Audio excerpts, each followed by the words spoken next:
नमस्कार, मैं अमृतु लेकर आई हूँ आप सबके लिए दी अर्थ न्यूज में देश विदेश से जुड़ी ताजा और अहम खबरें।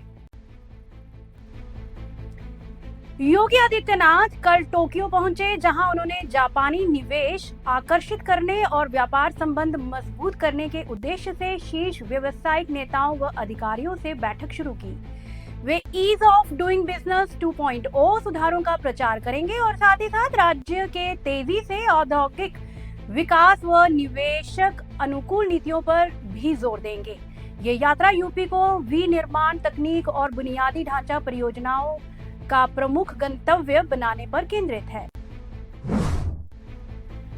सुप्रीम कोर्ट ने आज कक्षा 8वीं की एनसीईआरटी सामाजिक विज्ञान पाठ्य पुस्तक के विवादास्पद खंड न्यायपालिका में भ्रष्टाचार पर स्वतः संज्ञान लिया। इसे संस्थान को बदनाम करने का गंभीर मामला और गणनापूर्ण चाल करार दिया। मुख्य न्यायाधीश सूर्यकांत ने कहा कि वे पृथ्वी पर किसी को भी संस्थान को बदनाम करने की अनुमति नहीं देंगे।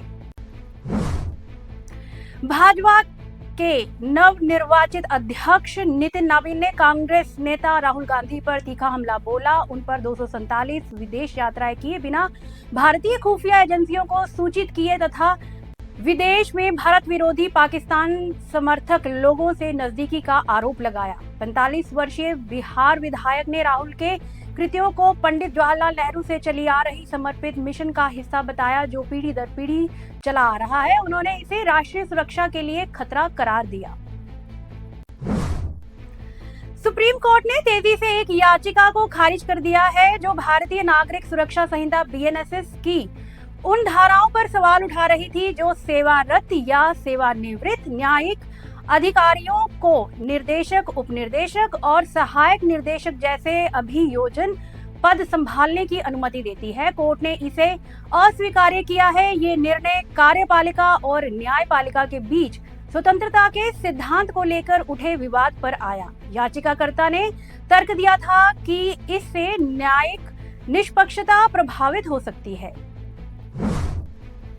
प्रधानमंत्री नरेंद्र मोदी आज इजराइल के 2 दिवसीय दौरे के लिए रवाना हो गए हैं। इस दौरान वे अपने समकक्ष बेंजामिन नेतन्याहू से चर्चा करेंगे, इजरायली संसद कनेसेट को संबोधित करेंगे तथा भारतीय समुदाय से मुलाकात भी करेंगे। विभागीय बयान में पीएम ने कहा कि भारत और इजराइल के बीच मजबूत रणनीतिक साझेदारी है, जो तेजी से विकसित हुई है। उनका स्वागत खुद प्रधानमंत्री बेंजामिन नेतन्याहू और उनकी पत्नी सारा रेड ने कारपेट पर किया। मीडिया और देशवासियों को मोदी ने बताया, मैं अपने समकक्ष बेंजामिन नेतन्याहू के साथ चर्चा के लिए उत्सुक हूं, जो विज्ञान, प्रौद्योगिकी, नवाचार, कृषि, जल प्रबंधन, रक्षा, सुरक्षा, व्यापार, निवेश तथा जन जन संपर्क सहित विभिन्न क्षेत्रों में सहयोग को और भी मजबूत करेगी।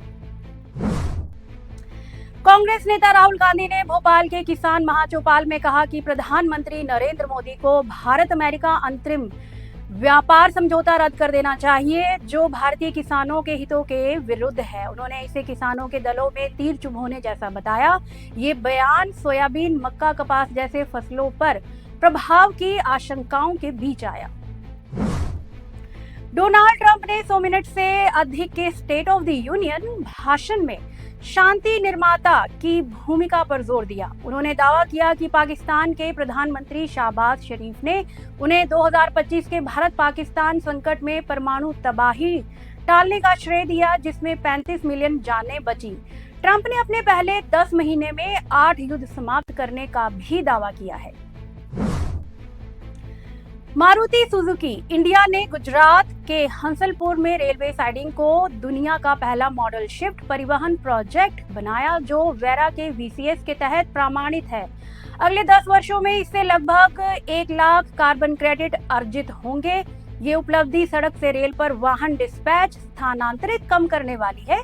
एमडी हिसाशी ताकियुची ने इसे स्केल, दक्षता और पर्यावरण जिम्मेदारी के संयोजन का प्रतीक बताया है।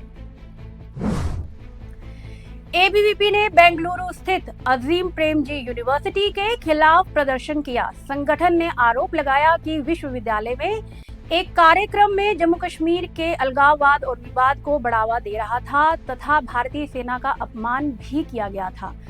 नारेबाजी करते हुए कार्यकर्ताओं ने यूनिवर्सिटी के नामपट पर काली स्याही पोती तथा दावा किया कि ये कार्यक्रम भारत और कश्मीर को विभाजित करने की बड़ी साजिश का हिस्सा था।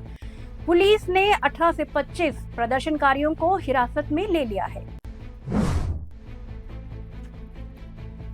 केंद्र सरकार 14 वर्षीय लड़कियों के लिए देशव्यापी मुफ्त HPV टीकाकरण कार्यक्रम शुरू करने जा रही है। गार्डासिल वैक्सीन से सर्वाइकल कैंसर के जोखिम को कम किया जाएगा, जो सरकारी स्वास्थ्य केंद्रों पर मुफ्त उपलब्ध होगा। ये अभियान बजट 2024 की घोषणा के 2 साल बाद धरातल पर उतरा है। प्रति वर्ष 1.25 करोड़ लड़कियां लाभान्वित होंगी तथा 2027 तक 2 करोड़ डोज दिए जाएंगे। तो दोस्तों, आज की देश विदेश की खबरों में बस इतना ही। और भी जानकारी के लिए बने रहिए दी अर्थ न्यूज के साथ। तब तक के लिए नमस्कार, गुड इवनिंग एंड जय हिंद।